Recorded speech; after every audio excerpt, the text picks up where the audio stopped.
Good. Okay, so chapter 13 begins in the following way, and this is the line that everybody knows from weddings.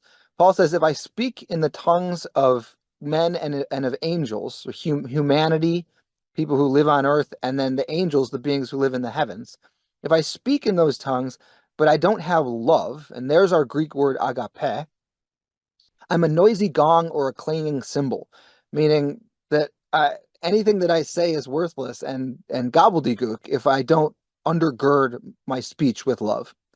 Uh, and if I have prophetic powers and understand all the mysteries and all the knowledge, and if I have all faith so as to remove mountains, that's a classical Jesus image. You know, if you have faith enough, you can move this, you can tell this mountain to move and it will be moved.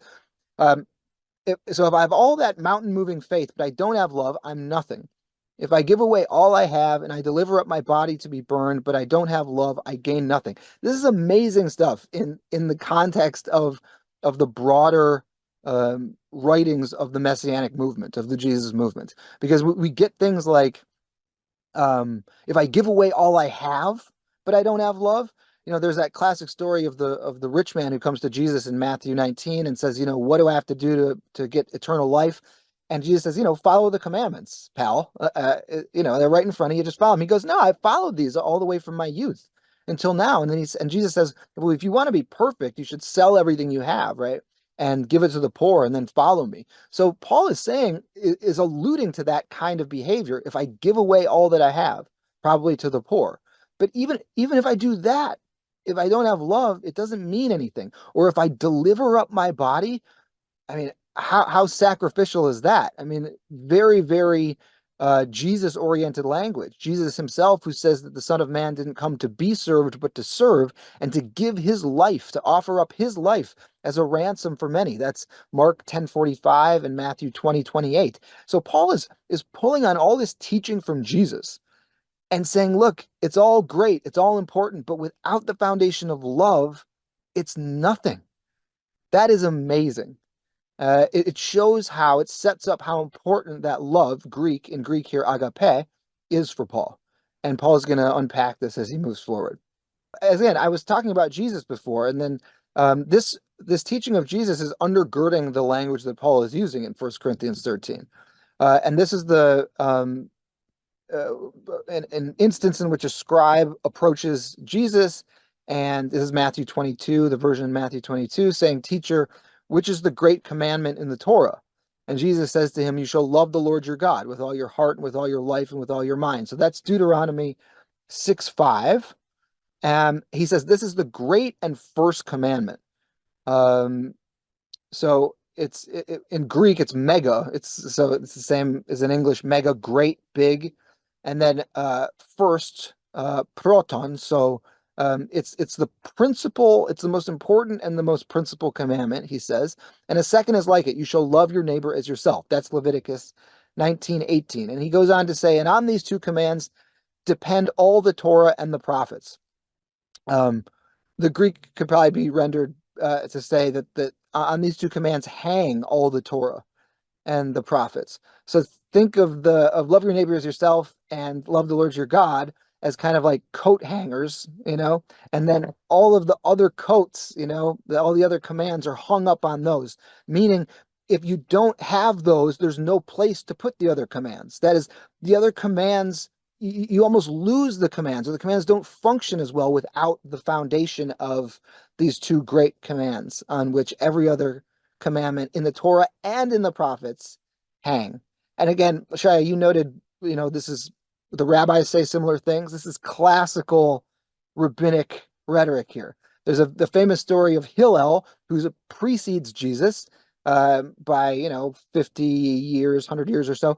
And a person comes up to him and says, teach me the whole Torah while you stand on one foot, in Hebrew, al regal achat. Stand on one foot, meaning like, I've got places to be, let's do it. Also, like, It's the TLDR version, right? Isn't that what it's called nowadays? Too long didn't read. yeah, sure. Okay, good. Yeah, that's right. Too long didn't read, but also the whole standing on one foot is like do it on the fly. You don't have a Bible in front of you. Teach me just off the top of your head. Al regal achat. And he says to the guy, Hillel says, what is hateful to you, do not do to your neighbor. So he's paraphrasing Leviticus 19:18, and then he says, all the rest is commentary. Go and learn. And so very similar to what Jesus is saying. Hillel will say that on that command hangs all the rest of the Torah and the prophets. So very common rabbinic rhetoric here. It just shows, just like with Paul, how important love is to both Paul and Jesus. Right. I was going to add that it seems to me that Paul's idea is very similar there because he's saying, if I do all these amazing things, well, the Torah, or often translated law, although that's also not the right translation, which Yeah. you can find out in other materials we have. Yes. The teaching, the Torah and the prophets have a lot more in them than just saying love God and love your neighbor. They have many, many even minute details of life, like you shouldn't take a mother bird and the eggs from a nest, Yeah. so but what it's saying is, let's say you do all of those little things, as in fact we can observe in many religions. People do that. They follow many rules, they follow Yeah. many regulations very scrupulously. But if you do all of that and you don't have the pegs, the things from which everything depends or hangs, if you don't have that foundation of love that gives it meaning and makes it worthwhile, then it sort of becomes meaningless. So I Exactly. think that, yeah, I think that there's a direct link there, like you were saying, Hmm. between these conceptions in Paul and in the Torah. Right. And That's right. when you were talking about the first commandment, I think maybe a good translation, just to clarify for people what you meant, we could say the primary commandment, something like that. Exactly. It's Yeah. not the first that's given sort of in the order of writing of the Torah or Yeah. something like that. It's the Yeah. most primary one, something like that. Absolutely. That's right. Yep. Good. So picking up on that, can you tell us a little more about the Hebrew word? Yep. Actually, I should say one of the Hebrew words for love. Sure. Yeah, so this is the word that is underlying, most likely underlying when Paul says, if I speak in the tongues of humanity and angels, but I don't have love. So agape is the Greek word that he uses. And he's probably thinking in terms of the Hebrew ahava. So when you read those commands in Deuteronomy, love the Lord your God, and in Leviticus, love your neighbor as yourself, the terminology is ahava. That's the Hebrew terminology. And so I'll just read Deuteronomy 6:5. This is my own translation. You shall love ahavta et Adonai Elohecha, love the Lord your God with all of your heart. We'll get back to that in a second. With all your life and with all your strength. So heart, by the way, in Hebrew thought so the word is lave, levavcha. Your heart is the language of Deuteronomy 6:5. And when you read heart in English, be thinking in terms of mind. What's in your mind? Because in in biblical thought, certainly in the poetry of the Psalms and other texts, the heart is kind of the seat of thought, the seat of intellect. That's how it's being used. So don't think in terms of like in the organ in your chest, or even in like a general sense of like lovey-dovey, like the heart wants what the heart wants, or my heart is telling me to do this, but my head's telling me to do this. That's not how Jewish, Hebraic thinkers are thinking, because the heart is the mind, is the head. So there's not this bifurcation here. With all your life, oftentimes in English that's translated soul, but the Hebrew word underlying that is nephesh, which means one's self, one's personhood, one's being. Um, and so what is this text saying? All your heart, all your life, all your strength. It's saying, love your Lord your God intellectually with all your mind, with all your life, yourself. That is what you do in this world, in the space that you have. And then the Hebrew actually, it could be translated strength, but it's me'odecha, your me'od in Hebrew, Shia, Uh, muchness, yeah. a lotness, Yeah, I uh, mean, sometimes it's translated ability, but yes, me'od is really hard to translate here. exactly. I think that's why now, correct me if I'm wrong, but I think it's based on the Septuagint that then the Gospels elaborate this That's to right. say all your might and all your. Or I think I said it that way when I was quoting it You actually, which is did, not the yeah. Torah way of saying it. It's the Greek way of saying it. Yep, Heart, soul, strength, and mind. So that's your right. heart, your like personality or your being. Yeah, Yeah, so they're like adding a bit of commentary, which was typical for exactly. translations of the time. I mean, That's absolutely right. the Aramaic translations do that even more. They're trying to explain, like you were trying to explain this ancient text earlier, Yeah, as I yeah, commented. Um, absolutely. Yeah, that's right. So in the Septuagint and the New Testament, there's a kind of yeah, like a addition, a teaching additions to the material, but me'od in Hebrew just means your muchness. So I would say with your mind, with your thought, with your action, and with everything else. I think that's a decent paraphrase. Um, and so what is ahava here? What Nick, is can you hold that yeah, thought? sure. Because we do have a slight disagreement here. I don't think it's worth arguing over for a long time. Okay. But I don't totally agree with the idea of changing live or heart, is the traditional translation, Hmm. to mind. Okay. And you're correct, or I would agree with your analysis that says, it was the seat of thought. But where we get that from is that through biblical passages, it repeatedly says so and so said in his heart. Yeah.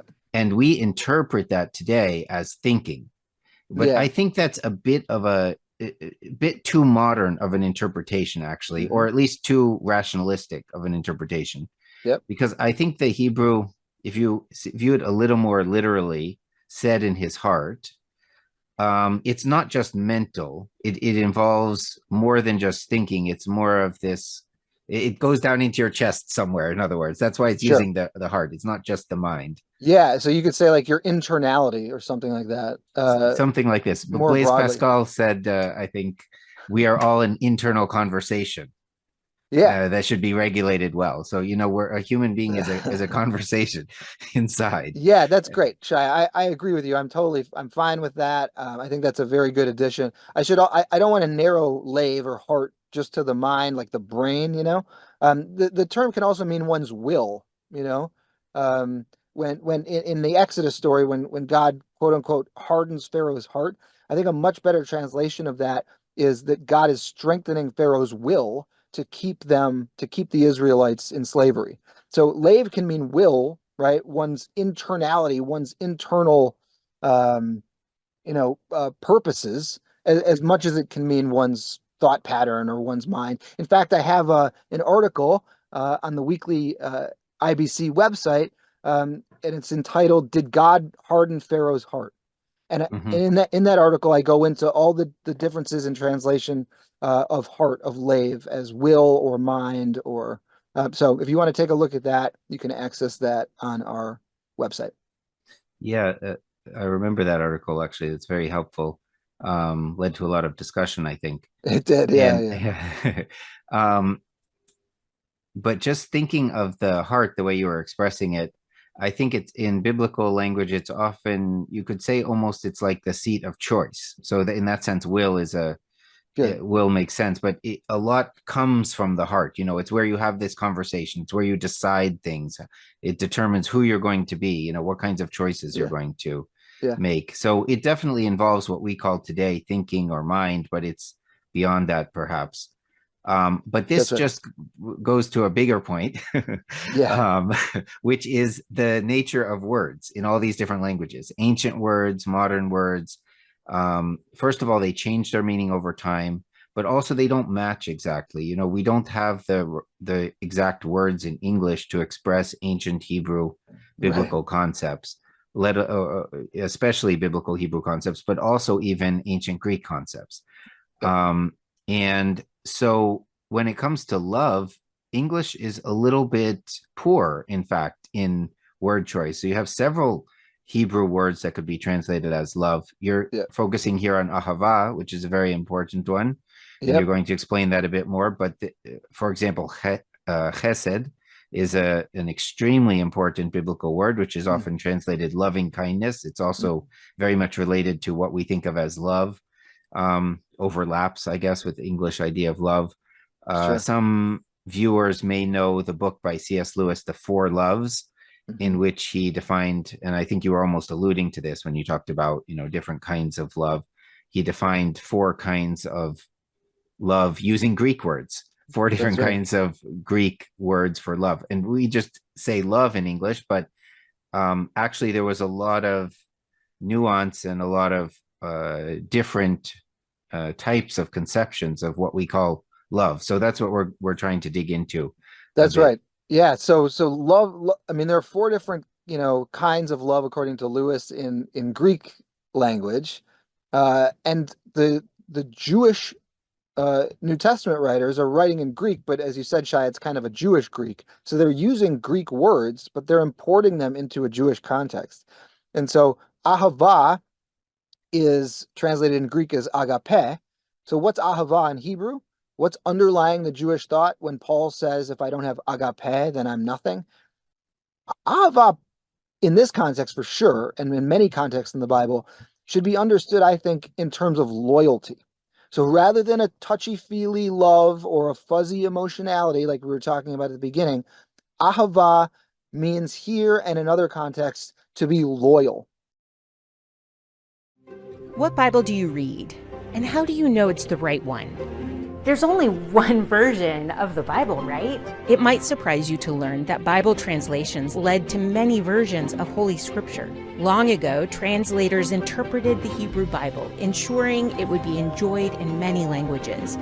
But when they encountered Hebrew words they didn't understand, translators relied on their individual cultural context and used different words with different meanings unrelated to the original ones. This led to Bible versions that lacked the full, beautiful, original explanations becoming part of our history.